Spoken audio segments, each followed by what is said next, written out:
A brief synthesis of Brazil's insertion in globalization. The formation of the Brazilian commodities market.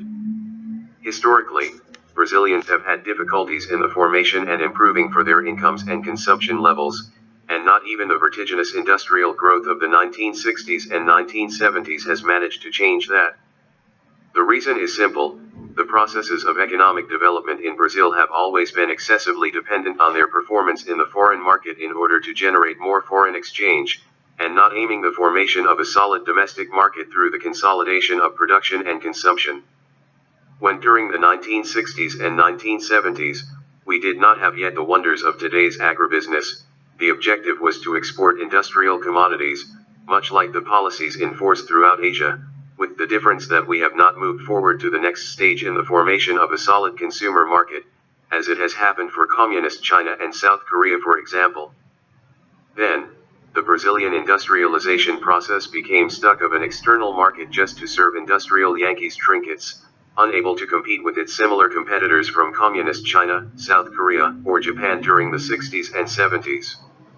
While Asian countries have moved on to the next phase towards a solid domestic market, investing consequently in a coherent process of technological development of their own, here in Brazil we remain prisoners of imported substitution policies, focused on a low-income domestic market and, therefore, of low technological development, as well as playing on an external market where we could not compete with Asians for those same reasons. The differences between the development of communist China and Brazil. The question that remains is this: how come Asians moved on to a next phase of technological development of their own with the formation of a high-income domestic market, and we here in Brazil did not? The answer lies in the policies of our insertion into this present globalization, which indeed have started all the way back to the late 1970s and early 1980s. The elaboration of a Brazilian road plan defined what would be this gigantic area of today's wonderful world of agribusiness. The consequent and formidable march to the Midwest that began in the late 1950s, with the help of this plan to occupy the national territory, added an enormous amount of assets into the economy of Brazil, which turned to be cities, farms, production gas stations and supermarkets, among other things. These assets created a huge boost in the Brazilian economy in the following decades, which was largely accompanied by the industrialization processes propelled through the import substitution policies. In the late 1980s, Brazil's economy reached a level of development and industrialization much higher than that of South Korea and Communist China at that time, placing us then among the top 5 economies in the world. Since 1980, Yankees' forced insertion policies, in what would become today's globalization, have taken a different direction, favoring industrial and technological development, as well as the formation of a strong consumer market only and just only in Asia. At the same time, Yankees' interests in our region began to contain the Brazilian economy within the limits of the agribusiness, not only as an agricultural supplier, but also for minerals through Vale do Rio Doce Company, defining joint strategies for the global insertion of these commodities together with multinationals Bunge and Cargill. In Asia, at the same time, Toyota, Samsung, Hyundai, Kia, and others have appeared as typical characteristics of industrial consumer products market. Characteristics of the Brazilian consumer market.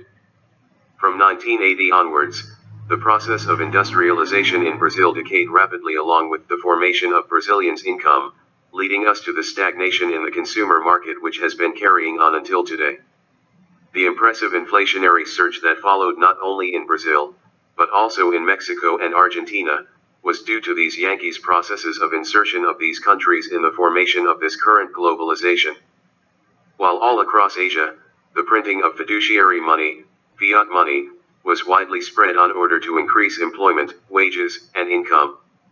Here in our subcontinent, Wall Street financiers imposed tremendous restrictions on local fiduciary issuance policies, using exchange rate speculation to provoke hyperinflation, thereby forcing the containing the printing of currency by all countries in our region.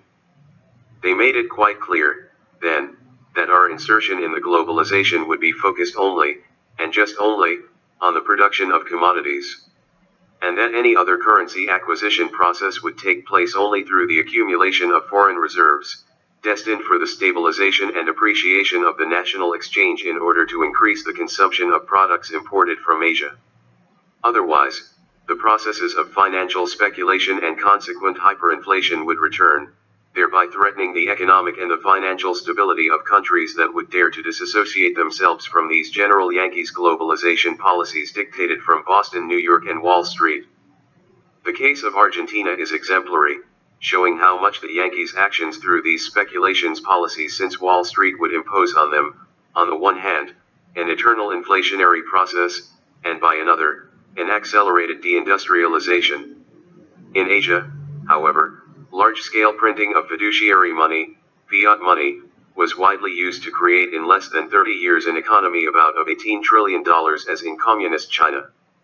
In Argentina, that same use of fiat money was largely suppressed by financial speculation from Wall Street, always making it appear that everything was due to the lack of certain neoliberal economic reforms, which were never used in Asia, fostering there a solid market of production and consumption, and here this immense stagnation and social decay. The Wizard of Agroaz and the Flight of the Chicken. In Brazil, the case was similar with one exception. After the national currency monetary stabilization plan, in the late 1990s and early 2000s, the immense areas reserved for agribusiness began to bear fruit, generating huge amounts of foreign exchange reserves, to the same extent that the processes of forced industrialization and increases in wages and incomes began in communist China and throughout Asia, which ended up producing a dizzying increase in the consumption of agricultural commodities for food production. The result was the progressive stabilization of Brazil's national currency until we reached the current $350 billion in foreign exchange reserves, consequently starting a process of overvaluation of the national currency, artificially placing us as the fourth or fifth economy in the world, giving a false impression of increased income for Brazilians. This sudden appreciation of the Brazil's currency was obviously not enough to increase, or even modify, the historical formation of the Brazilian income structure, but only to give us a false impression of an increase in the real purchasing power of the national currency through greater consumption of imported goods. These artificial exchange rate variations, coupled with continuous and persistent historical precariousness in the formation of jobs in Brazil, led us to an unstable market, which was driven sometimes by abundant credit and sometimes by overvalued exchange rate, but quickly running out due to the low levels of job productivity, creating instability in the formation of wages and income, leading to persistent cycles of ups and downs for both the consumption and production levels. This process became well known as the development of the chicken flight. The Wizard of Agroaz and the deindustrialization. This process of stopping and going in the development of Brazilian economy accelerated deindustrialization. As Brazilian consumer market runs out of breath quickly, local industries are not able to acquire economies of scale for the production of more competitive goods, or increasing productivity of their industrial processes. Likewise, the import consumption process rapidly decays for the same reasons, favoring thus the accumulation of foreign exchange reserves, inhibiting resources available for imports. The background to this issue of a difficult formation of a solid consumer market in Brazil is closely linked, on the one hand, to the policies of forced insertion of Brazil in the globalization, and on another, to the persistent anachronisms of low productivity jobs. And the main reasons for that are: first, to the extent that the use of fiat money was severely inhibited by the Yankees of Wall Street, the growth of jobs, wages, and incomes became stagnant in Brazil when compared to that of Asia, depending only upon artificial exchange variations. As a consequence, we turn to be stuck in this vicious development cycle of the famous chicken flight, repeating a poor historical record of forming low productivity jobs. Second, the exaggerated focus of the Brazilian economy on the production of commodities through Bunge, Cargill, and Vale do Rio Doce, for example, imposed a disqualification in the formation of jobs and consumption market in Brazil, which, for this reason, became deficient for both the development of local industries and for the consumption of imported goods, causing wages and incomes to wane, as well as the levels of consumption of Brazilians, thereby affecting the amount of the whole jobs available in the economy. Third, insofar as wages and incomes, consumption and, consequently the size of the Brazilian national market have languished, just through the accumulation of foreign exchange reserves, it was not enough to inject money on a large scale much needed by the economy in order to generate more jobs and to increase wages and incomes altogether, maintaining these well-known bad records of low productivity jobs and income, reinforcing the chicken flight process described before.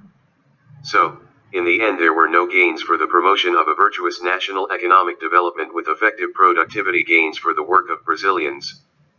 On the other hand, the printing of fiat money was widely spread in communist China and in Asia in general. In conjunction with the high surplus obtained through foreign trade, these immense monetary resources injected into local Asian economies more jobs with higher productivity, better wages, and higher incomes, creating thus this huge market of production and consumption of today. The final conclusion that remains from this brief analysis of the international insertion of Brazil's economy is that, in the end, what really made the difference between the development of Brazil and communist China and the rest of Asia was the widespread use of printing money, or better known as fiat money. There in Asia, fiat money was used on a large scale, and here in Brazil, it was largely suppressed by the neoliberal elites from Boston, New York and Wall Street in order to define these current policies of our insertions in globalization. Whether Asia has acquired a high level of economic and industrial development, we in Brazil are in this progressive diminishing unemployment and deindustrialization process. These negative effects of globalization did not occur only in Brazil, but spread throughout the American continent, including the United States, reducing all of us, necessarily, to mere producers of the wonders of the Wizard of Agroaz, and its consequent social underdevelopment. By Professor Ricardo Gomes Rodrigues. São Carlos, SP, Brasil. February 30, 2021.